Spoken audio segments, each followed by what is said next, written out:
The purpose of this webinar is to provide an overview of the environmental assessment and licensing process for Global First Power's Modular Reactor project, and provide information to answer questions such as, who is the CNSC and what does the CNSC do? How do the environmental assessment and licensing processes work? What is the MMR project? What is the status of the EA and licensing for the MMR project? And how are Indigenous nations and communities and the public involved? Next slide, please. We'll begin first with an overview of the CNSC's role. Next slide. The CNSC is the sole authority in Canada for regulating the development, production, and use of nuclear energy, and the production, possession, and use of nuclear substances, prescribed equipment, and prescribed information as required under the Nuclear Safety and Control Act. As illustrated here, the CNSC mandate has 3 pillars. The first is to regulate the use of nuclear energy and materials to protect the health, safety, security, and environment for Canadians. The second is to implement Canada's international commitments on the peaceful use of nuclear energy. And thirdly, and somewhat unique amongst Canadian regulators, government agencies, and departments, is a mandate to disseminate objective, scientific, technical, and regulatory information to the public and Indigenous nations and communities. As such, the CNSC considers outreach, such as what we are doing today, to be at the core of its daily work. The CNSC does not promote nuclear activities, but it is the CNSC's job to safely regulate such activity. Next slide, please.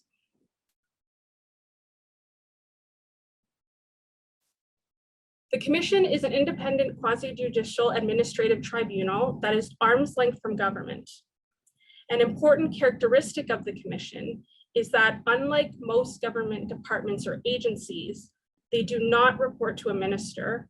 Rather, the CNSC Commission reports directly to Parliament through the Minister of Natural Resources. It is an important distinction and increases the independence of the Commission. The Commission is also composed of up to 7 Commission members who are appointed by Governor and Council based on their various qualifications and expertise, and 2 of which also self-identify as Indigenous persons. The Commission proceedings are also open to everyone and webcast live, and any input from Indigenous nations and communities, the public and stakeholders are welcomed. As well, all Commission decisions are transparent and based on the information received before and during the hearings provided by the proponent, CNSC staff, and interveners. The record of decision includes detailed reasons on why a license is or is not granted and is available on the CNSC website. Next slide, please. So there are approximately 800 scientific, technical, and professional staff that work in various functions to fulfill the important role of making recommendations to the Commission to support their decision-making. These CNSC staff have backgrounds ranging from nuclear science and engineering to Indigenous consultation and are experts in their fields. As listed here, CNSC staff are responsible for implementing Commission decisions, as well as developing regulatory requirements and guidance for Commission approval, verifying and enforcing compliance with regulatory requirements, and of course, as we're doing now, engaging the public and Indigenous nations and communities through various outreach activities. Next slide, please.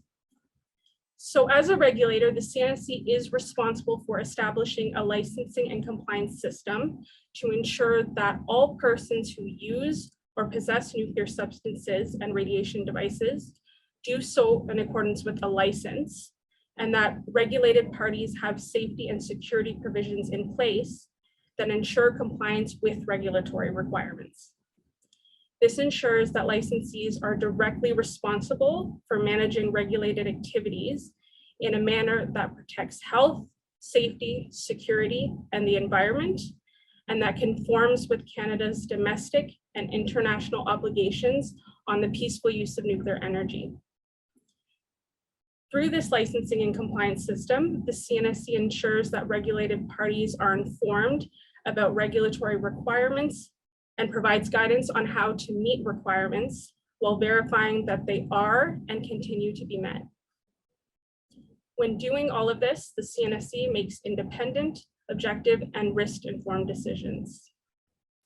And finally, it is also important to mention that this regulatory philosophy aligns with the International Atomic Energy Agency safety fundamentals. Next slide. So now we'll describe the regulatory review process for the MMR project. And for this, I will turn the presentation over to Veronica Massa. Thank you so much, Andrea. Hello, everyone. My name is Veronica Mossop, and I am the Environmental Assessment Officer leading the MMR Project Environmental Assessment. The CNSC conducts different types of environmental reviews, depending on the size and location of the project and the laws and regulations that apply. For the MMR project, it was determined to be a designated project under the Canadian Environmental Assessment Act of 2012. As such, the project is to continue under this former EA legislation, given that no EA decision had been made at the time of coming into force of the new legislation, the Impact Assessment Act of 2019. Under SIA 2012, the CNSC is considered the responsible authority for all nuclear projects, which means the CNSC is responsible for conducting the EA for this project. The EA process includes participation from other federal and provincial authorities who contribute their expertise on topics related to their mandates, as we will see further in the presentation. Similarly, the MMR project also requires approval by the CNSC for a license issued under the Nuclear Safety and Control Act. The licensing process includes technical reviews by CNSC staff on topics related to the CNSC's 14 safety and control areas, as we will see in the coming slides. Therefore, the Commission will be responsible for making two separate decisions for this project. First, a decision on the EA on whether significant adverse environmental effects are likely to occur, taking into account any proposed mitigation measures. And if allowed to proceed under the EA decision, a licensing decision will follow. Next slide, please. This next slide illustrates at a high level how the EA and licensing processes are conducted in parallel. CNSC staff begin by assessing a proponent's license application for multiple stages of the project, as presented on the slide, while also assessing the EA documentation, such as the project description and environmental impact statement, or EIS for short. For the MMR project, we are currently at the step of conducting the EA and licensing regulatory review and technical assessment, as highlighted by the big blue star. During this step, technical documents and safety assessments are scrutinized against legislative requirements, CNSC regulatory and guidance documents, CSA group standards, as well as requirements and guidance from the International Atomic Energy Agency. As a result, proponent submissions undergo multiple rounds of review by CNSC staff to ensure that the information demonstrates that work will be done safely by the licensee for the protection of health and safety of people and the environment, if the Commission were to allow the project to proceed. Once EA and licensing technical reviews are complete, CNSC staff recommendations are made to the Commission in a public hearing. The Commission also hears from the licensee and interveners, which can include members of the public, organizations, and representatives of Indigenous nations and communities.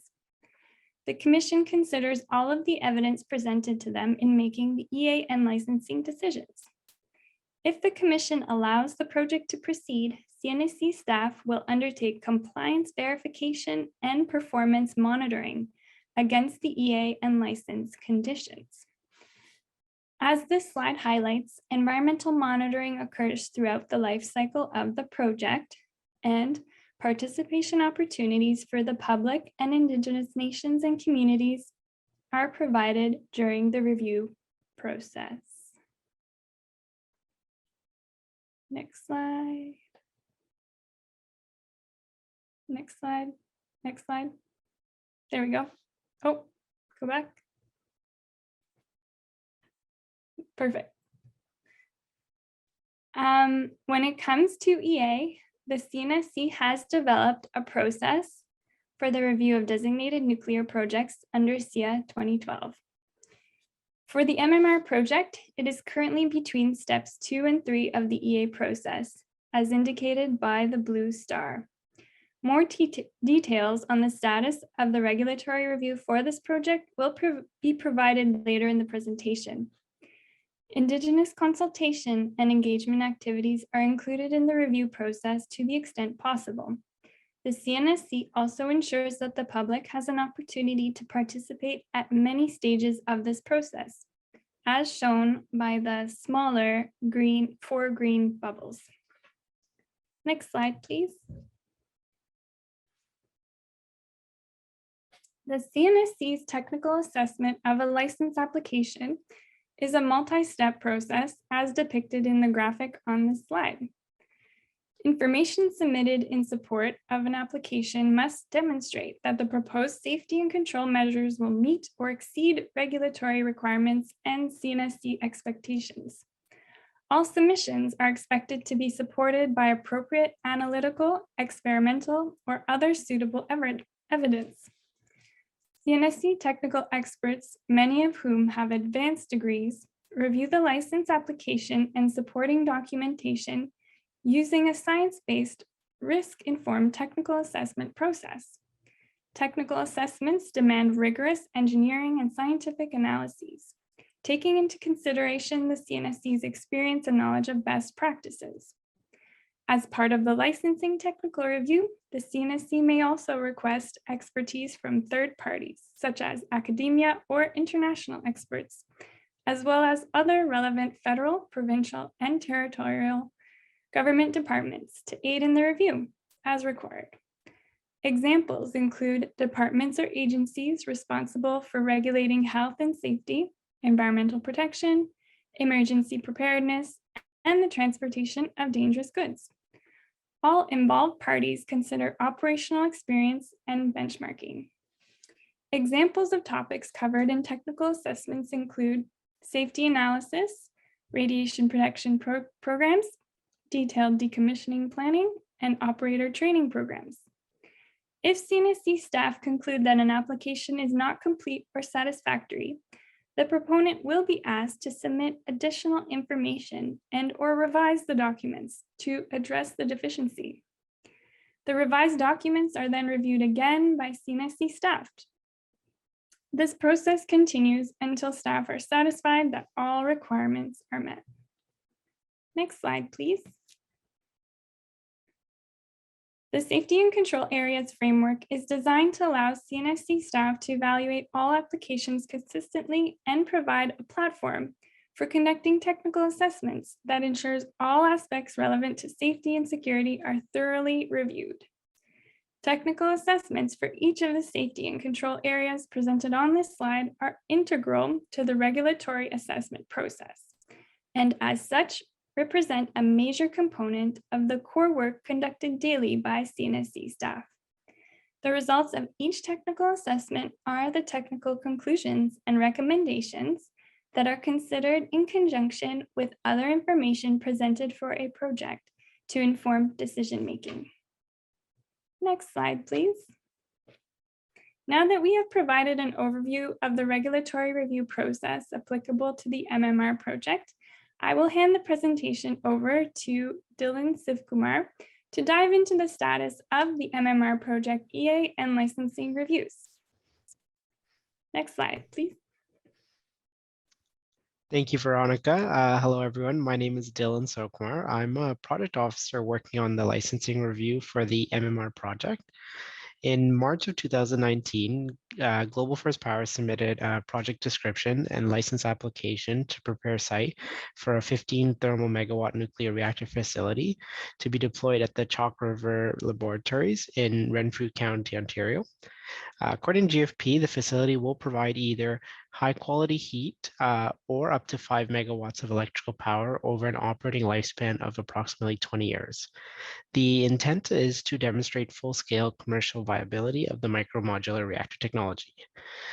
Global First Power is co-owned by Ontario Power Generation and the designer of the reactor technology, Ultra-Safe Nuclear Corporation. Next slide, please. So this slide highlights some of the design features of the micro-modular reactor, which is proposed as part of the MMR project. More information can be found at Ultra-Safe Nuclear Corporation's webpage, and we listed it there. The CNSC has looked at these design features through an optional pre-licensing process where vendors and designers engage with the CNSC under a signed service agreement. This is known as a vendor design review.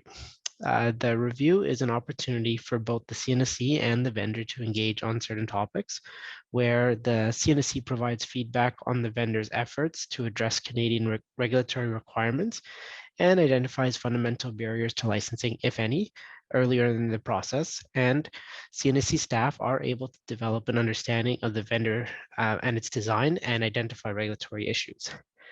CNSC has completed a phase 1 vendor design review of the MMR design and is undergoing a phase 2 review right now.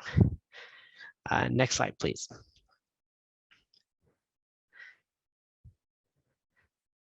The environmental assessment for this project has been ongoing since July of 2019. To date, a public comment period on the project description was held in 2019, followed by a commission hearing in 2020 to determine the scope of the environmental assessment. GFP is currently preparing a draft EIS based on the scope decision and expected to submit it in November of 2022 this year.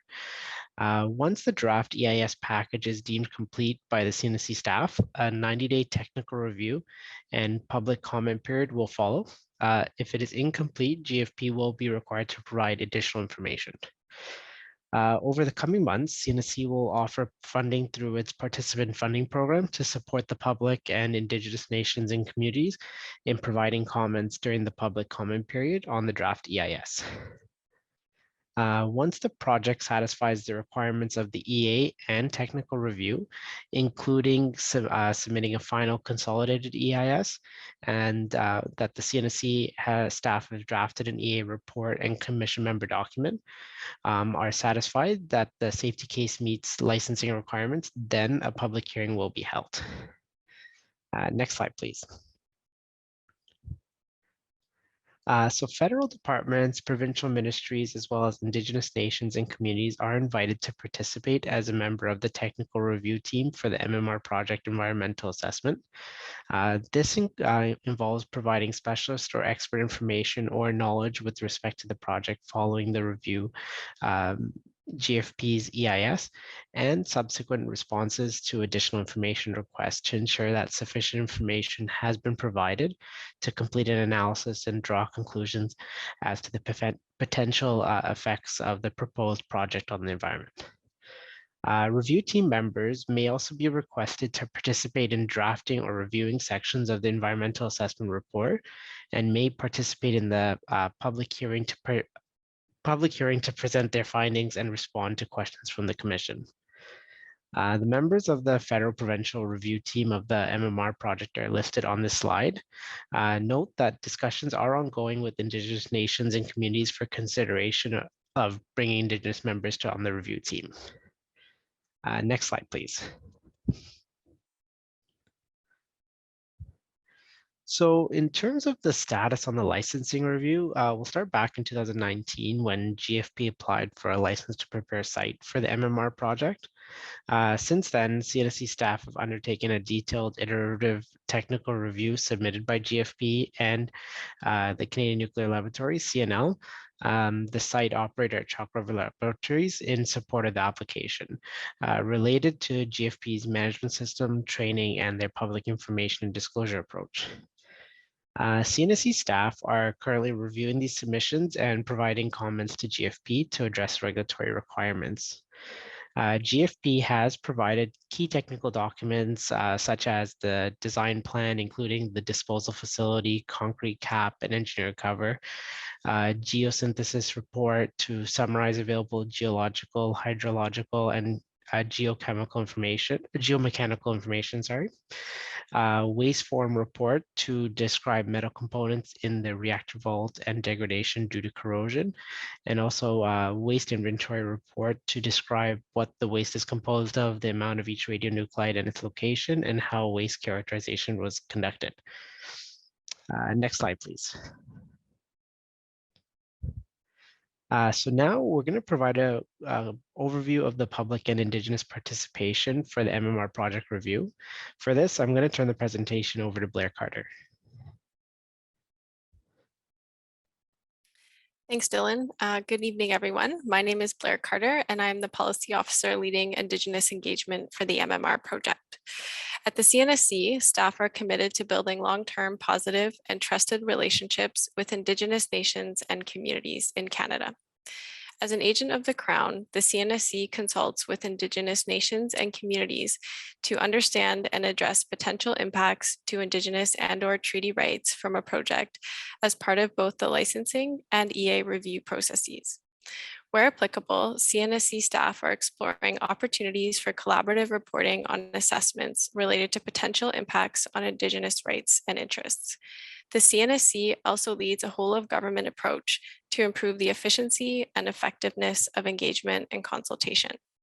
We also invite Indigenous nations and communities to share Indigenous knowledge and land use practices to inform regulatory processes and decisions where appropriate. Lastly, the CNSC also requires licensees to engage with potentially affected Indigenous nations and communities early in the development and throughout the life of their project. Next slide, please.